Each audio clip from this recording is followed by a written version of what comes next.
दिल्ली प्रदेश Congress committee 31 तारीख से cycle यात्रा निकालने जा रही है। हमारे साथ दिल्ली प्रदेश कार्यकारी अध्यक्ष देवेंद्र यादव जी मौजूद हैं। सर, 31 तारीख से साइकिल चलाएंगे? बिल्कुल, 31 तारीख को हमारी साइकिल यात्रा, जो हाथ के साथ साइकिल यात्रा जिसका हमने नाम रखा है, इसमें कोशिश हमारी ये है कि हाथ जो हमारा कांग्रेस पार्टी का सिंबल है उसको ज़्यादा से ज़्यादा लोगों तक पहुंचाने का काम करेंगे।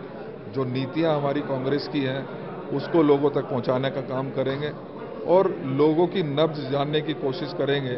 वहाँ के जो लोकल रेजिडेंट्स हैं, जो वहाँ के मासीज हैं या वहाँ के किसी भी विधानसभा में जो इन्फ्लुएंसर्स होते हैं, उन सभी के साथ इस दौरान हम इंटरेक्शन करेंगे और लोगों से उनकी भावना और हमारे जो कार्यक्रम हैं कांग्रेस के, उनको वहाँ उन तक पहुँचाने का काम करेंगे। कौन कौन से बड़े नेता शामिल होंगे? क्या सेंट्रल से भी कोई आएगा? हमने सेंट्रल लीडरशिप में भी और स्टेट लीडरशिप सभी को इस प्रोग्राम के तहत इनवाइट किया है और मुझे उम्मीद है हर रोज़ 15 के 15 दिन हमारा कोई ना कोई सेंट्रल लीडरशिप से, कोई स्टेट लीडरशिप से हमारे साथ साइकिल यात्रा में हमारे साथ रहेंगे और कांग्रेस की विचारधारा को लोगों तक पहुंचाने का काम। देवेंद्र जी, एक सवाल ये है कि कहीं ना कहीं कांग्रेस पिछड़ती हुई नजर आ रही है प्रचार को लेकर, क्योंकि स्थिति साफ नहीं हो पा रही है कि अलायंस होगा नहीं होगा, अटकलें तमाम जारी हैं। उसके साथ साथ अभी तक लिस्ट भी साफ नहीं हो पाई है कि कौन चुनाव लड़ेगा। आपको लगता नहीं है कि देरी होती जा रही है, उसका नुकसान, उसका खामियाजा भुगतना पड़ेगा? उसके साथ साथ जो कार्यकर्ता है वो भी कहीं ना कहीं नाराज है, मनोबल टूट रहा है, लगता है ऐसा? देखिए, छोटी बड़ी मीटिंग्स हम लगातार कर रहे हैं। कांग्रेस कहीं पे भी कभी भी जागरूक एक ऐसी पार्टी है जो जहां पर भी किसी भी प्रकार की कोई गलत नीति है तो उसका विरोध करने में कांग्रेस सबसे आगे रहती है। जहां तक हमारे इस कैंपेन की बात है, मैं आपको बताना चाहता हूं कि ये कैंपेन एक यूनिक, मैंने जैसे कहा कि यूनिक कैंपेन है। अभी तक लोग छोटी और बड़ी मीटिंग्स तो करते रहे हैं, लेकिन किसी ने भी लगातार 13 दिन, 15 दिन या 5 दिन भी लोगों तक पहुंचकर उन्हीं के बीच में रहकर और पुनः वहीं से शुरू करने का जो कार्यक्रम है, ये एक अलग तरीके का प्रोग्राम हमने चेकआउट किया है।